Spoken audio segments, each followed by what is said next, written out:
leaves. One morning, two men were cleaning Gordon after he had acted rather foolishly and ended up rolling off the turntable and into a muddy ditch. Mind my eyes, grumbled Gordon. Have you ever seen so much mud? Said one of the cleaners. No, I haven't, said the other. You ought to be ashamed, Gordon, letting yourself get so dirty. Bah, thought Gordon. I don't have time to worry about my appearance like some engines do. The hosing and scrubbing suddenly stopped. Gordon opened his eyes, but quickly closed them again when he saw who was standing in front of him. Wake up, Gordon, said Sir Topham Hatt, and listen to me. Given your recent behaviour, I've decided that you will pull no more coaches until you prove to me that you can be a really useful engine. Perhaps pulling trucks for a while will teach you a lesson. Yes, sir, said Gordon quietly. So Gordon had to spend his time pulling and pushing trucks.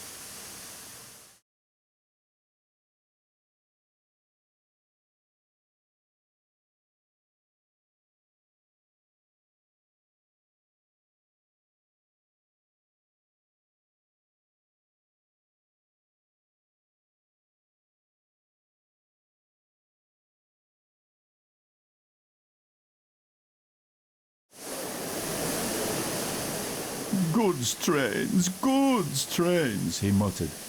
Oh, the shame of it. And he bumped the trucks again. Oh, cried the trucks as he shunted them around the yard. James was standing nearby watching him. Trucks will be trucks, he said. They won't with me, grunted Gordon. I'll teach them. They tried to push me down the hill this morning, he explained. It's slippery there, so you'll probably need help. I don't need help on hills, huffed James. Gordon laughed and headed off to get ready for his next goods train. Come on, James, said his driver. It's almost time for the express. And with that, James puffed away to collect his waiting coaches.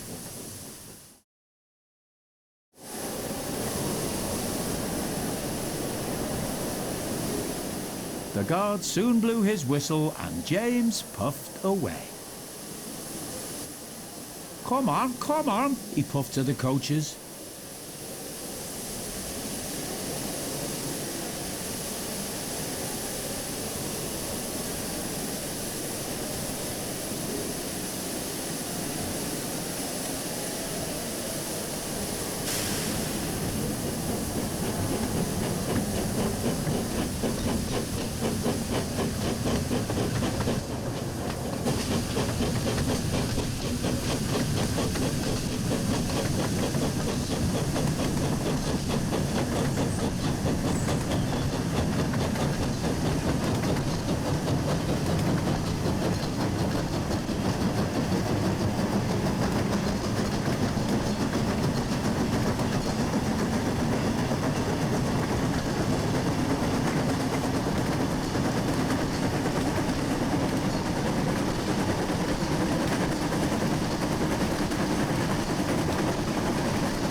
The train was soon running nicely, and James began to feel confident. Slippery hills indeed. I don't need help, he puffed.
James soon arrived at the next station. He was feeling very pleased with himself, but he kept thinking about what Gordon had said. "I'll show Gordon who needs help on hills," he said to himself.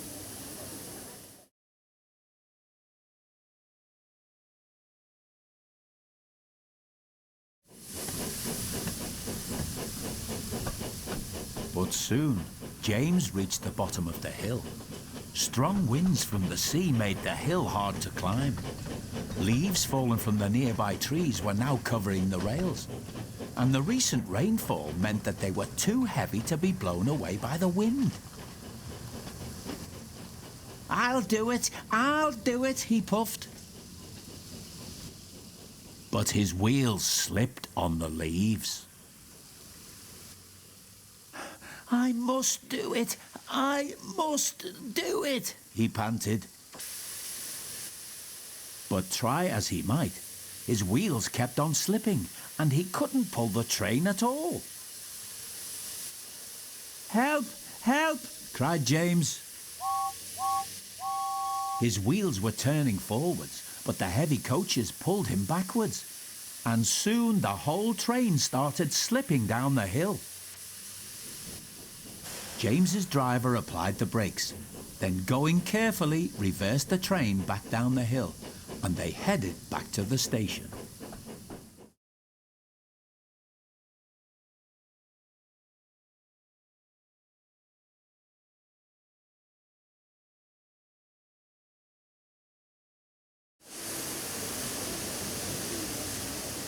When they arrived, they found Gordon waiting, who had seen everything.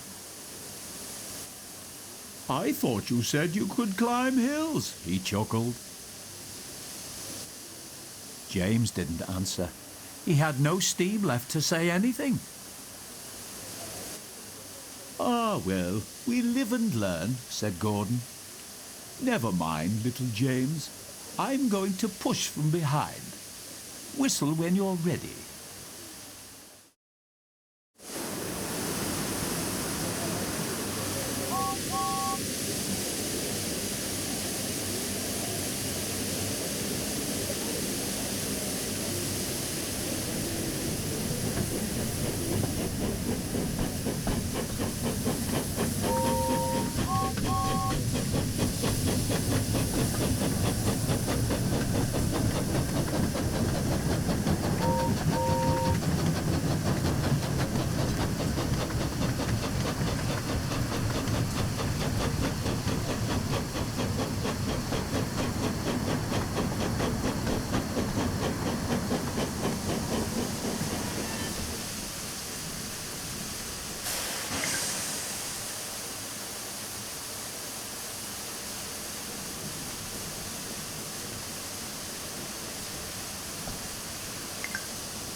I'm ready, called James. So am I, replied Gordon. Pull hard. We'll do it, puffed James.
Clouds of smoke and steam towered from the snorting engines as they struggled up the hill. "We can do it," puffed James. We will do it, puffed Gordon. Finally, the two engines reached the top. We've done it! We've done it! They puffed.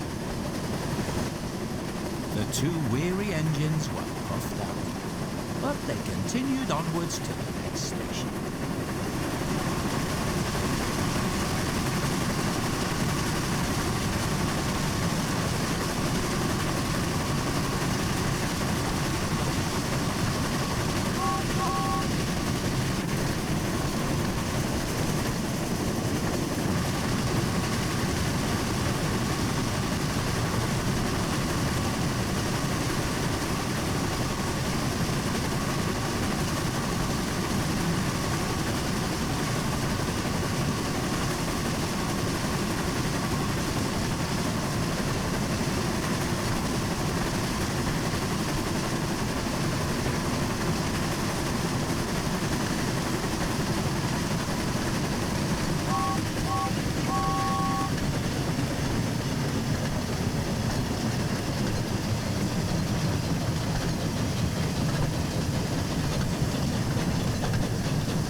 It wasn't long before they arrived.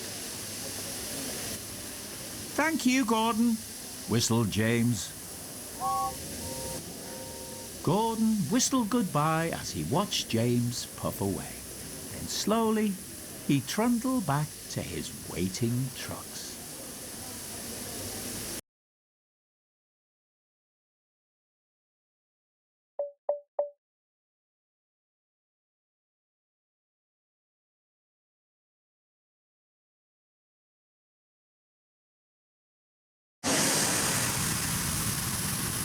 Jack Frost.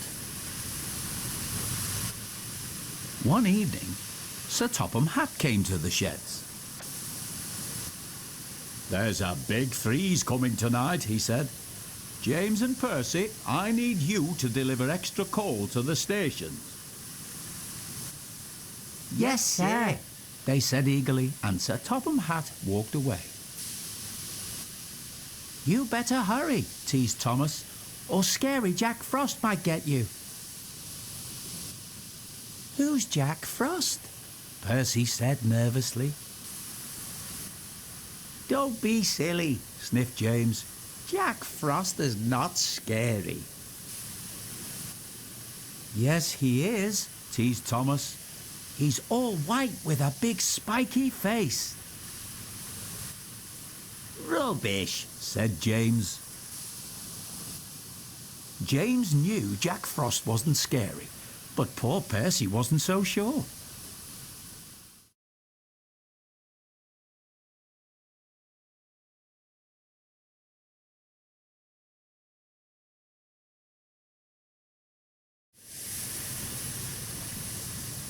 Later that night, James had collected his coal trucks and set off to make his deliveries. "Silly Percy," he thought. "All steamed up over Jack Frost. The sooner we get this coal delivered, the sooner I can get back to my nice warm shed."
We've reached our first stop. Let's drop off some of the coal trucks.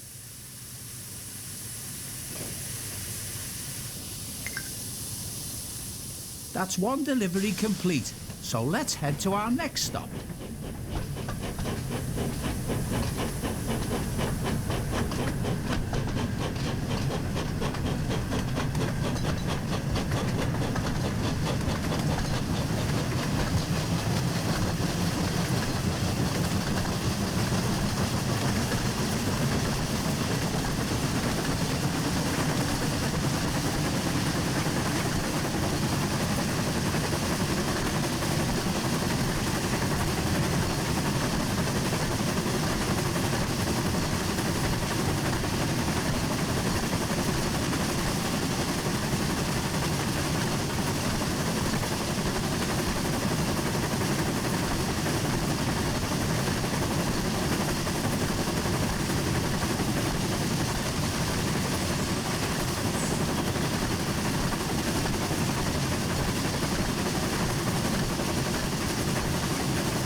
Here's our next station.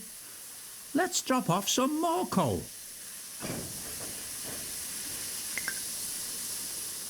That's another delivery complete.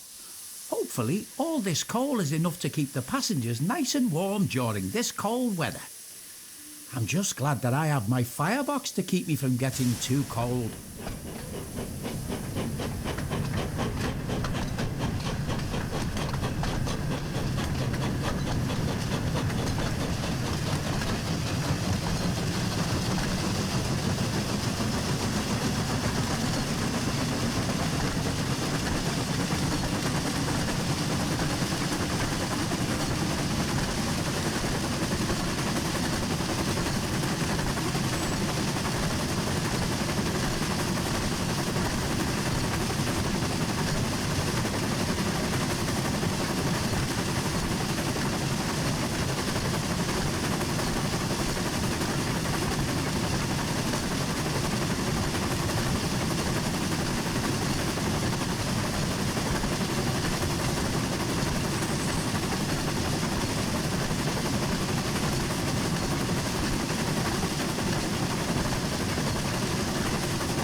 We finally reached our last delivery, so let's drop off all the remaining trucks.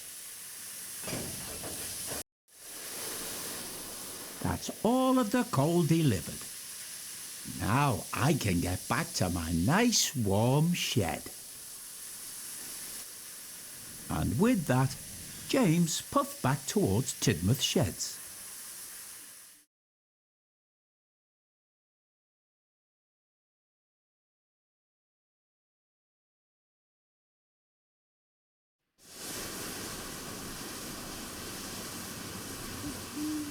Meanwhile, Percy was making his last delivery.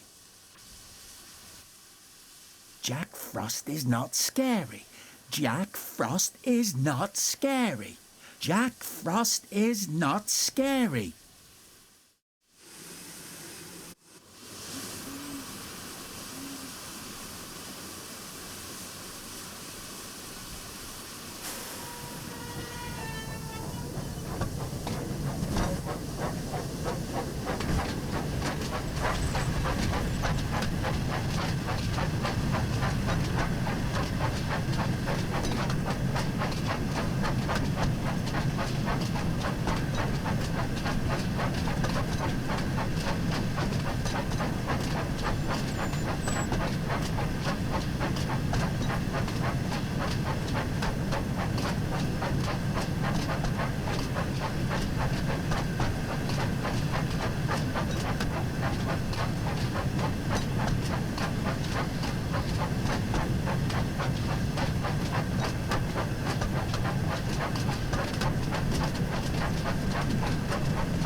Percy soon made his last delivery. The station master was very pleased to see him. "Percy," he cried, "we need twice as much coal to last through this freeze." "Don't worry," Percy said. "This is my last stop. You can have mine. My lovely warm firebox will keep me nice and cosy." So Percy's driver parked him on a siding with only a lantern for company. "Do you think Scary Jack Frost will find me?" said Percy. "Jack Frost is not scary," chuckled his driver. "And don't worry, Emily will bring you some more coal in the morning." And then his driver and fireman went home to bed. Late that night, the icy wind howled. It started to snow, and Percy's fire had almost gone out. Soon Percy's face was so cold, an icicle hung from his nose. "Oh, bother," stuttered Percy. But it didn't sound like Percy. It was so cold, he could hardly make a sound. The next morning, Emily arrived with plenty of coal for Percy. "Oh my," she said. "It looks like Jack Frost really got you then." Soon Percy was loaded with fresh coal, and his fire was soon burning nicely. It wasn't long before his ice mask melted away. "So Scary Jack Frost is only frost," puffed Percy happily, and soon he was as warm as toast.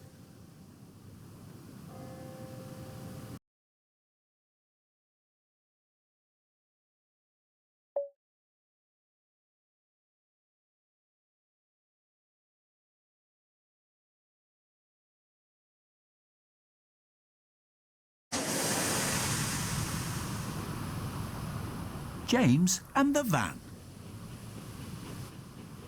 It was a frosty morning on the island of Sodor, and James was bringing a goods train from the Little Western. He was cold and tired, and wouldn't stop complaining. "Why couldn't Duck or Oliver do this?" he moaned. "A splendid engine like me should be pulling coaches, not these troublesome trucks."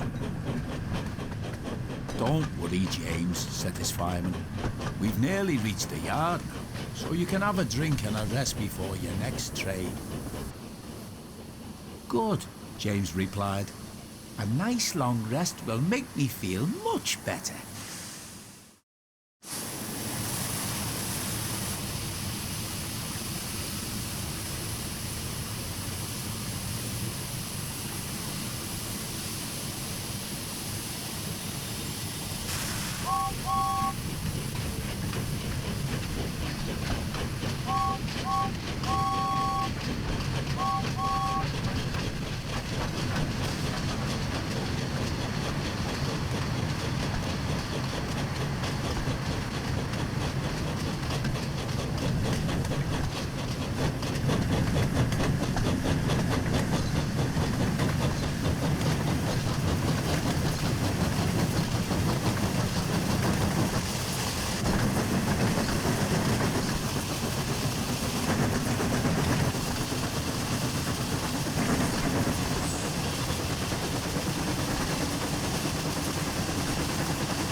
Soon they arrived back at the yard.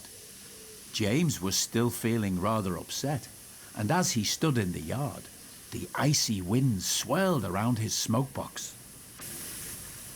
"Bother this cold weather," he shivered. "Right," said his fireman. "I'll jump down and uncouple the trucks. Then we can go and fetch the coaches." He walked over to the coupling and tried to uncouple it. But try as he might, it would not budge. "What's going on back there?" asked James. "I'm going to be late for my passengers." "There seems to be a problem with the coupling," said his fireman at last. "It looks like we're going to have to take the van with us."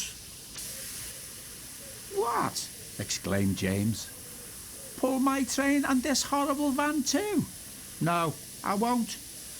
What would the other engines think if they found out?" "Great," grumbled the van. "Now I'm stuck behind you for the rest of the day." "Now come on," soothed his fireman. "We must remember the passengers. We can't leave them standing out in the cold." "Fine," groaned James. "The sooner we take these passengers, the sooner I can get to the works and get my coupling fixed."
James arrived at the platform, still cold and upset. As he watched the passengers begin to board the train, he was surprised to see that the passengers didn't take much notice of the van. That's good, he thought to himself. Maybe if the passengers don't notice, then maybe none of the other engines will.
As James arrived at the station, he suddenly heard a familiar whistle.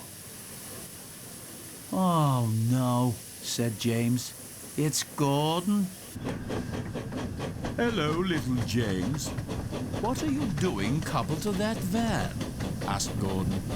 Oh, is that what passes as a special coach nowadays?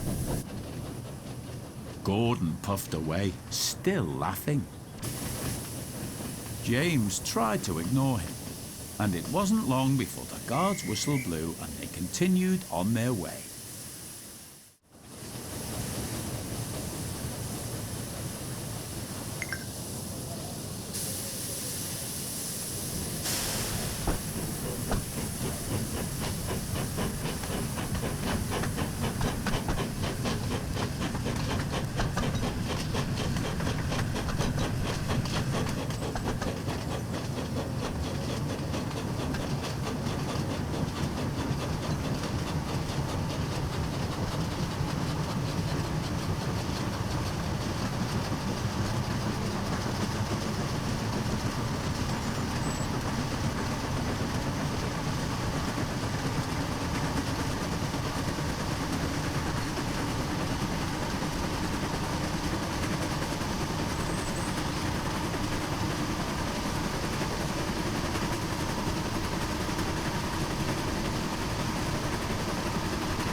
James soon arrived at Wellsworth Station.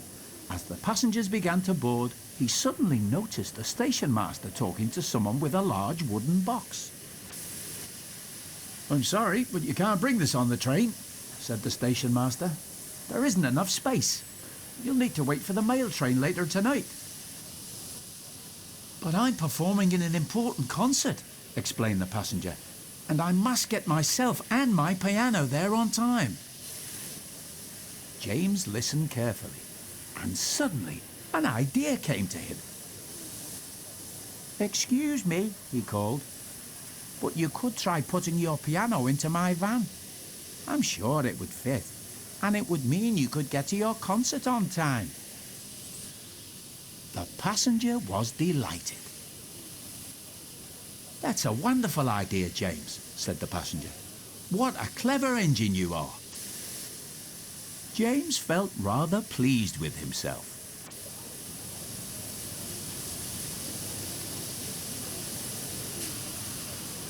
"This piano is heavy," moaned the van. "Why did we have to take it?" "Do stop your complaining," puffed James. "All this fuss over one wooden box." "The piano is loaded now, so it's almost time for us to get going," said James to the passenger. So the passenger hurried quickly to their carriage, and moments later the guard blew his whistle, and James knew it was time to leave.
At the next station, Sir Topham Hatt was waiting for James to arrive. He was surprised to see a goods van in front of his coaches. He was just about to ask him about it when the owner of the piano came over to see him. "This clever engine and his crew came to my rescue," he explained. "They helped me to transport my piano in time for my band's concert tonight. And James offered to help. You must be very proud of him." "Indeed I am," smiled Sir Topham Hatt. "James, your quick thinking has helped a passenger in need, and you've once again proven yourself to be a really useful engine." "Thank you, sir," puffed James proudly. "Hey, what about me?" cried the van. "I had to carry the piano." Sir Topham Hatt turned his attention to the van. "I hear you helped one of my passengers today," he said. "So I must thank you as well. You are a very useful van indeed, and you've even given me an idea. Perhaps we should consider adding vans to all our passenger trains in future." "I think that's a good idea, sir," said James. "Getting stuck to a goods van wasn't such a bad thing after all." The van was pleased. but a little embarrassed. He wasn't used to getting praise like this and was looking forward to his next passenger train.